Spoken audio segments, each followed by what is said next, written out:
Bismillahirrahmanirrahim. Assalamualaikum warahmatullahi wabarakatuh. Hari ini bulan kami akan membentangkan tajuk Wadiah vs Kordo dalam saving account, kupasan berdasarkan IFSA 2013. Antara perkara yang akan dibincangkan ialah pendahuluan, objektif kajian, metodologi kajian, dapatan kajian dan rumusan kajian.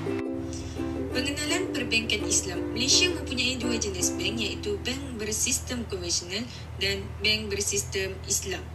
Umat Islam di Malaysia juga dapat menikmati perkhidmatan bank yang patuh syariah dan tidak mengamalkan riba. Perbankan Islam juga merupakan sebuah bank yang mengamalkan amalan perbankan yang berlandaskan syariah. Ia juga mengamalkan fiqh muamalat. Fiqh muamalat adalah sebuah peraturan transaksi dalam Islam. Ia juga berlandaskan dua sumber utama, iaitu Al-Quran serta As-Sunnah. Mereka menggunakan ijma', iaitu kesepakatan pendapat oleh para ulama' dalam menentukan suatu hukum syariah. Ia juga mengamalkan qiyas, iaitu menyamakan perkara baru yang tiada nas analoginya, serta ijtihad, iaitu hasil usaha dalam merumuskan sesuatu hukum oleh para mujtahid. Setiap bank yang menawarkan sistem perbankan Islam perlu mematuhi peraturan dan hukum syariah serta menubuhkan jawatan kuasa syariah bagi membantu dalam membimbing dan membuat keputusan yang berkaitan dengan syariah. Semua bank Islam di Malaysia tertakluk kepada nasihat Majlis Penasihat Syariat dan juga Bank Negara Malaysia bagi memastikan keseragaman berpendapat dan amalan dan perbankan serta kewangan Islam. Terdapat tiga objektif kajian. Yang pertama, mengkaji konsep wadiah dan kod dalam akaun Islami. Yang kedua, menganalisa keburukan antara sistem wadiah dan sistem kod dalam saving akaun Islami. Dan yang ketiga, mengenal pasti kelebihan sistem wadiah dan sistem kod dalam akaun Islami. Seterusnya, metodologi kajian, kaedah dan cara untuk mendapatkan hasil serta tujuan kajian dengan menggunakan kaedah yang tertentu serta bersesuaian dengan tajuk yang diberikan.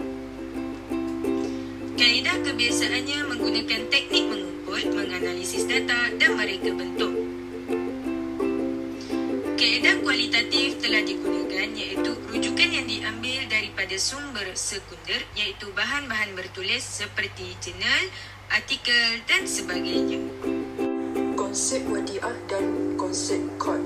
Definisi wadiah dari segi bahasa, barang yang diserahkan kepada sesuatu pihak untuk dijaga. Dari segi istilah, harta yang dijaga dan juga yang bererti akad penyerahan penjagaan. Rukun wadiah ada 4. Yang pertama, penyimpan. Yang kedua, penerima simpanan. Ketiga, barang simpanan. Keempat, akad. Jenis barang yang diwadiahkan ada 3. Yang pertama, wang. Kedua, harta benda. Ketiga, dokumen. Definisi kod. Dari segi bahasa, potongan atau keratan. Dari segi istilah, berlakunya padanya pemotongan sebahagian harta sesuatu pihak untuk diberikan kepada suatu pihak yang lain. Rukun kod ada 3. Yang pertama, dua pihak yang berakad. Yang kedua, lafaz ijab dan qabul. Ketiga, harta yang dipinjam atau dihutang. Seterusnya, pengaplikasian sistem wadiah pada masa dahulu dan kod pada masa sekarang. Kebanyakan akaun simpanan dan akaun semasa di Malaysia hari ini menggunakan kod sebagai kontrak pendasar.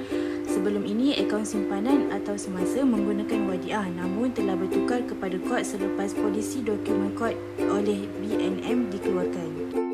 Operasi pelaksanaan akaun simpanan Al-Kod.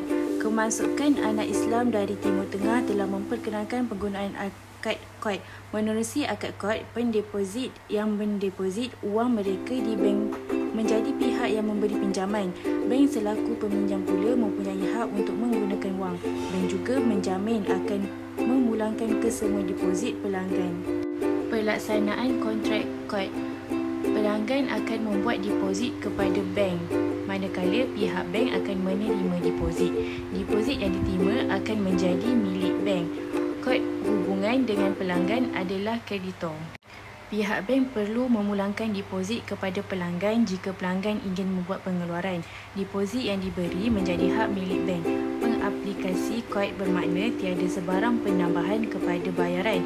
Bank konvensional juga menggunakan prinsip yang sama dalam akaun simpanannya. Ciri-ciri penting kontrak Al-Qad. Tiada manfaat kontrak kepada pemberi pinjam. Rebat berkala yang telah dipersetujui kepada pembeli atas insurans daripada harga jualan tertunda yang dikaitkan dengan kontrak kod daripada pembeli kepada penjual. Apa-apa yang berbentuk insentif berdasarkan janji mengikat kepada pemberi pinjaman untuk memasuki kontrak kod. Pemberian hibah dalam kod. Peminjam tidak boleh memberikan hibah kepada pemberi pinjaman yang bersyarat dengan kontrak kod dalam bentuk wang tunai, jenis atau manfaat.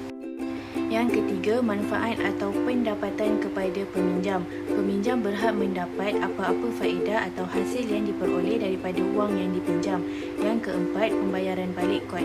Wang yang dipinjam mestilah dibayar balik mengikut terma perjanjian kod yang dipersetujui. Maksud IFSA dan kelebihan kod. Pengenalan IFSA merupakan Akta Perkhidmatan Islam bagi mengawal industri kewangan Islam bermula dari tahun 2013. Akta ini merupakan suatu akta yang memberi peruntukan untuk penyediaan institusi kewangan Islam dan menggalakkan kestabilan kewangan mengikut sistem yang menepati undang-undang syariah.